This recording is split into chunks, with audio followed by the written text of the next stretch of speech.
Now, let me say a word about public broadcasting. There was a time, Mr. President, I don't know if you remember it, but I do, when families in the evening would gather around a single radio. They just had one radio in the house, or a single TV, often black and white TV, to hear the evening news.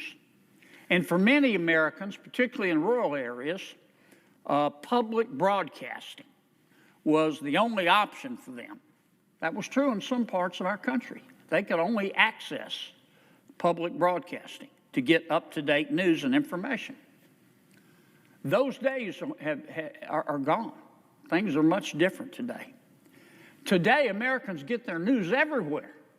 Everywhere. Websites, podcasts, social media posts, radio shows, cable TV, streaming, broadcast television. The world has changed, particularly the world of mass communications. I think back 10, 15 years ago in my state, Louisiana,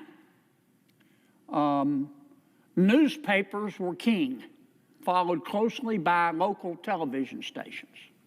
Newspapers led with the news and everybody else followed in terms of what was newsworthy. Boy, those days changed. I polled recently in Louisiana to find out where my people in Louisiana get their news. 4% of the people in Louisiana get their news from the newspapers. That's just a fact. Number one, as you might imagine, is the internet. The world has changed. This trend is not partisan. It's not a Republican thing or it's not a Democratic thing. President Trump and former Vice President Harris, they both did popular podcasts in their election. And many of my fellow senators and many of my friends in the House running for election also did podcasts as well. A lot of the pundits have even called the 2024 race the podcast election. No American today, not one that I know of, is dependent on a single source of news to remain informed. And that's a good thing. It might have made sense many, many, many years ago for the federal government to subsidize and fund public broadcasting. 50 years ago, that might have made sense. But the ability of the American people today to access whatever news they would like to hear from whatever form of media they choose is no longer limited. It's virtually unlimited just only by the imagination. So here's my question, Mr. President, and something that we need to think about. If all this is true, if media has changed, and it's accessible to everyone, why is the United States Congress still spending $500 million a year, not $500,000 a year, $500 million a year to fund the Corporation for Public Broadcasting? It makes no sense. The Corporation for Public Broadcasting, we call it CPB, Mr. President, as you know. It's a nonprofit entity that takes taxpayer money that it gets from Congress and distributes it to local TV and radio stations. Now, you might not have heard of CPB, but you probably heard of two of its, I won't call them subsidiaries, but two of its closely affiliated entities, I'll call them. The Public Broadcasting Station, we call it PBS, and National Public Radio, NPR. Now, here's how it works. Every year, Congress gives the Corporation for Public Broadcasting $500 million. And the Corporation for Public Broadcasting takes that money and gives it to a lot of the local TV and radio stations. And a lot of those local TV and radio stations are encouraged to, and indeed do, buy programming if if they're radio stations from NPR, or if they're television stations, they buy a pre-recorded, pre-developed programming from the PBS. Congress established this system and established the Corporation for Public Broadcasting in 1967, over 50 years ago.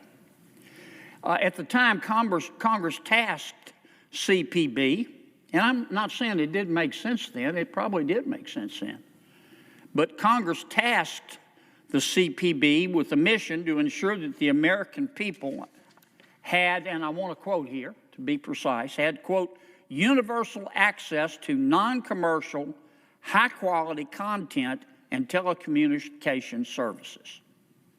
And indeed, CPB boasts that on its website that 99% of Americans have access to public media. Hell, they ought to. We're spending $500 million of your taxpayer money to make sure they do. That's not the question. Because Americans have access to all different types of and forms of media today. They don't need to get their news from public broadcasting. This isn't the old days when people had one television set or one radio and lived in a rural area and that was the only source of news. The world has changed.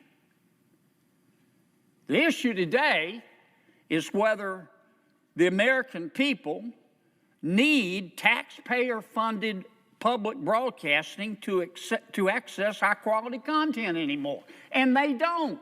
And we all know they don't. You don't have to be Walter Cronkite's cousin to figure that out. Everybody's got a cell phone. Everybody's on the internet. Everybody's heard of podcasts. Everybody's heard of cable. Many people have streaming services. Today, 97% of Americans have access to the internet. Why do we need public broadcasting? That's more than double the number of Americans who could access the internet two decades ago. Things have quickly changed.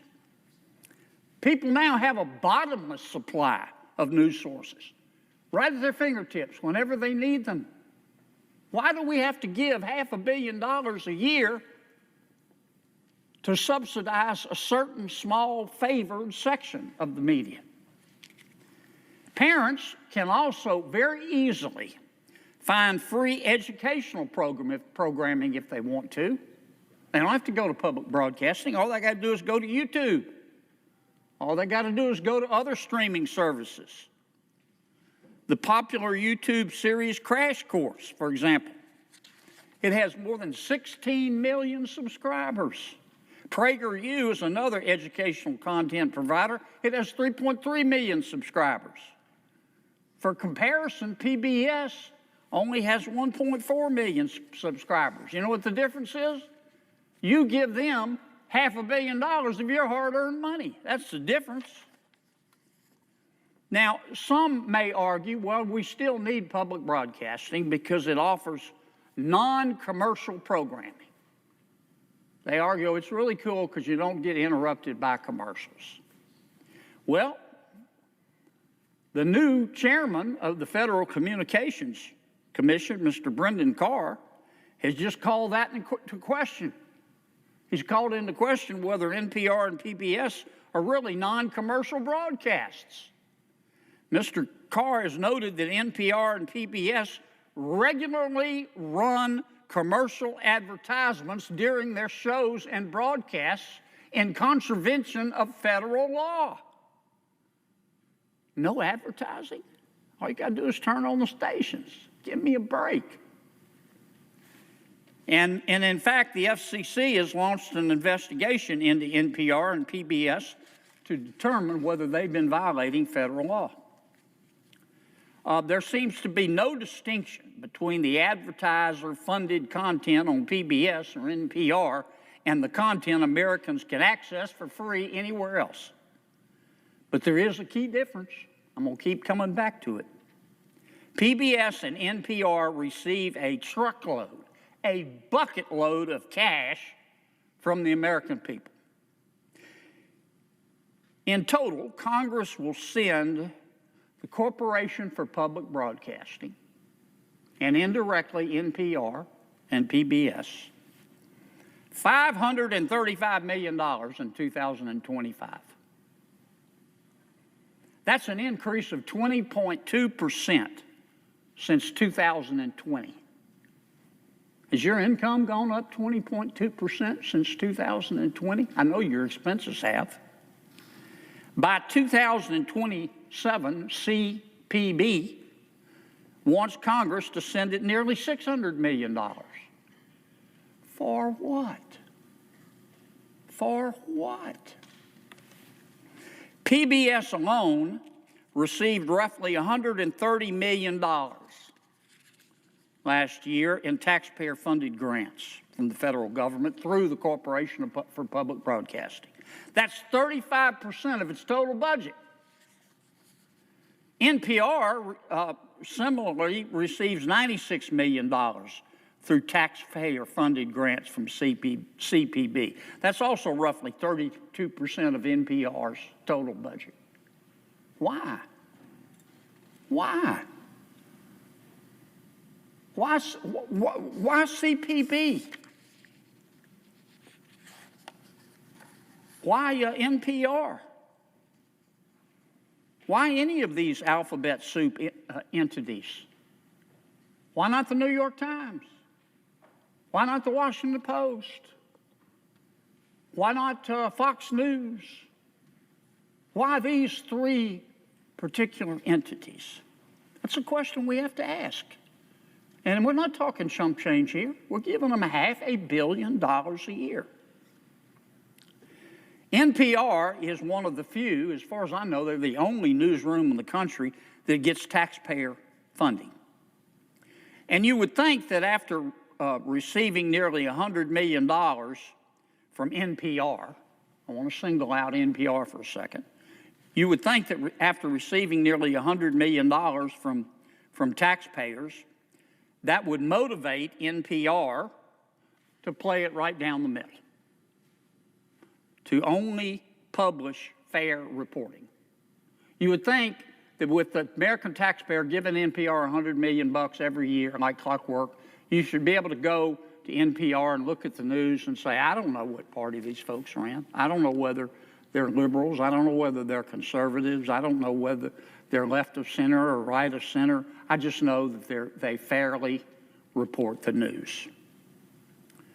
But that's not the case, Mr. President. That's not the case.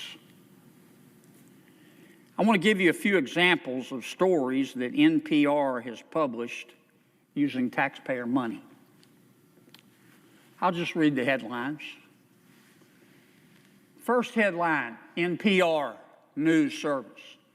Michael Avenatti, quote, a profile of the media-savvy attorney. They love Michael Avenatti. You know where Michael Avenatti is today? He's in jail. You know why? He's a crook. But for a while, he was a media darling on NPR. Here's another headline from NPR. How racism became a marketing tool for country music. I kid you not. The American taxpayers are spending $500 million a year to pay a local station to buy content that says country music is racist. Here's another headline from NPR. Donald Trump's long embrace of Vladimir Putin. Remember the Russiagate? The Steele dossier? NPR was right in there promoting it. A couple more headlines that NPR is putting out there using your tax dollars. This headline, monuments and teams have changed names. Let me say it again. Monuments and teams, presumably sports teams, have changed names as America reckons with racism. Birds are next. I don't know any birds that are racist. Here's another headline. Eating less beef is a climate solution. Eating less beef is a climate solution. I don't have anything against vegetarians. I'm a semi-vegetarian myself. I eat beef, and cows eat grass. So that makes me a semi-vegetarian. But that's my choice. Not on NPR. Eating less beef is a climate solution. Here's why that's hard for some American men. Here's the final headline. I could go on the rest of the evening. How the Taliban adds to Afghanistan's woes when it comes to climate-fueled disasters. Boy, I can tell you that's on the mind of every person in Afghanistan today, is climate change and the Taliban. I can guarantee you. I don't have a problem with these headlines. This is America. If you want to publish articles like this, which no person with a brain above a single-cell organism would call fair and balanced, if you're a news outlet and you want to publish this kind of stuff, that is your right as an American. We have freedom of the press. We have the First Amendment. You're not free in our country if you can't say what you think. You're not free in our country if you can't express yourself. I'm all for this, if that's what these outlets want to do. But I'm not for taking $500 million every single year and giving it to these stations to the exclusion of everybody else so they can do it. That's immoral. That's illegal as far as I'm concerned, or should be.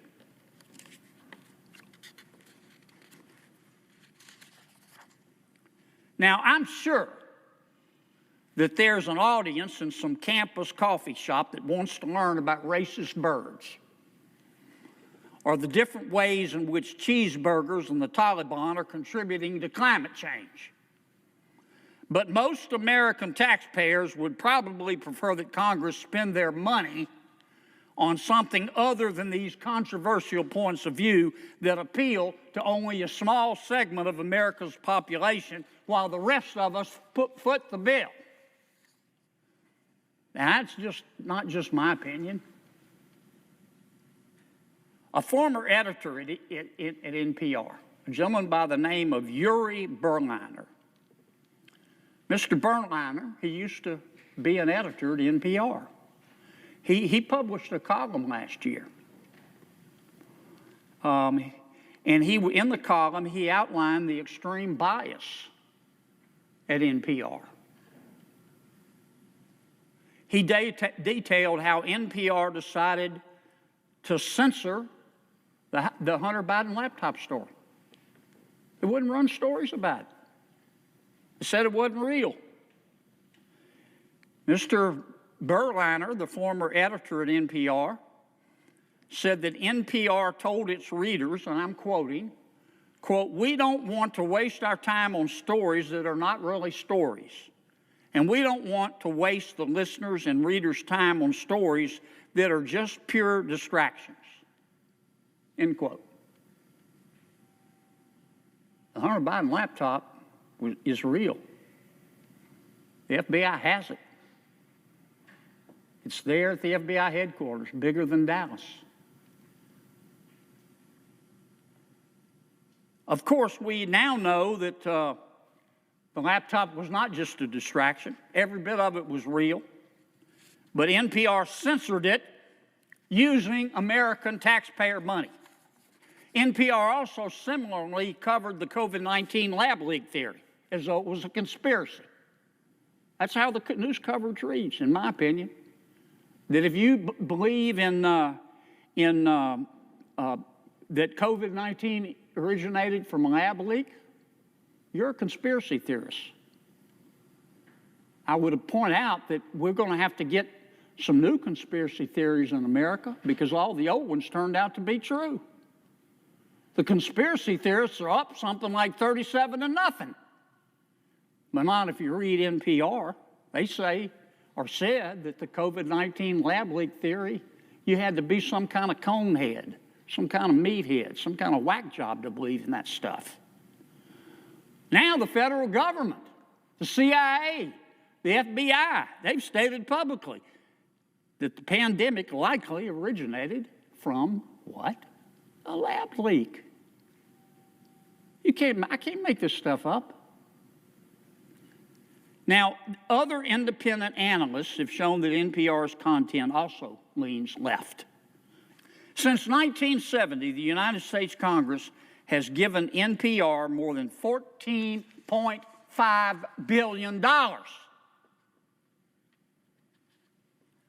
With all those taxpayer dollars, NPR bought a $201 million office space just up the road from the Capitol.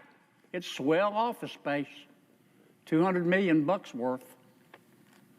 NPR pays its hosts as much as $532,000 a year. It pays its chief diversity officer $320,000 a year. Pretty good work if you can get it. Not NPR money. Came from you. You paid those salaries. And despite all the spending, NPR's audience continues to decline because they're obsolete. Now, Congress does not send taxpayer money to the most popular podcast hosts in America. We don't. The anchors on Fox News, the anchors on CNN, the anchors on MSNBC, nor their stations, they don't get any taxpayer dollars. Nor do any of the journalists that ask me questions every day in the hallway of this building, unless they work for NPR or PBS or their affiliates of the Corporation for Public Broadcasting. Congress should not be picking winners and losers in the news media. But that's what we're doing. The United States of America has $36 trillion in debt. We can't afford anymore to blow $500 million for public broadcasting when Americans can find the same content, and in many cases better content, online for free.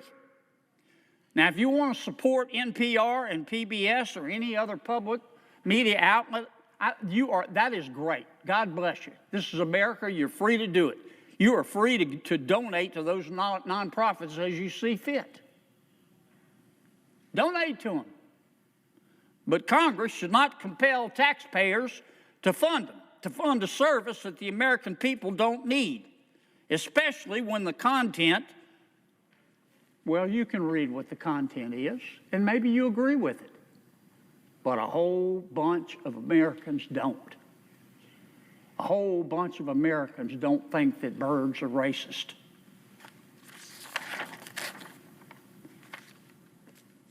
President Trump's Department of Government Efficiency is looking for fat to trim, Mr. President. As far as I'm concerned, this gravy train with biscuit wheels called the Corporation for Public Broadcasting is the perfect example of a project the American people no longer need and should not fund. Mr. President, I suggest the absence of a quorum unless Senator Peters would like me to yield the floor. I take that back, Mr. President. I've been given instructions to read this. Mr. President, I ask unanimous consent that notwithstanding Rule 22, oh, I love this. This is great. I ask unanimous consent that notwithstanding Rule 22, this makes me so happy, the confirmation vote with respect to the Gabbard nomination occur at 11 a.m. on Wednesday, February 12th. Further, I ask that the cloture motions filed on Thursday, February 6th, ripen following disposition of the Gabbard nomination. And finally, if cloture is invoked on the Kennedy nomination, that's Mr. Robert Kennedy, the post-cloture time count, let me try that again, the post-cloture time count as if invoked at 1 o'clock a.m., Wednesday, February 12th. Thank you, Jesus. Is there an objection? Without objection, so ordered.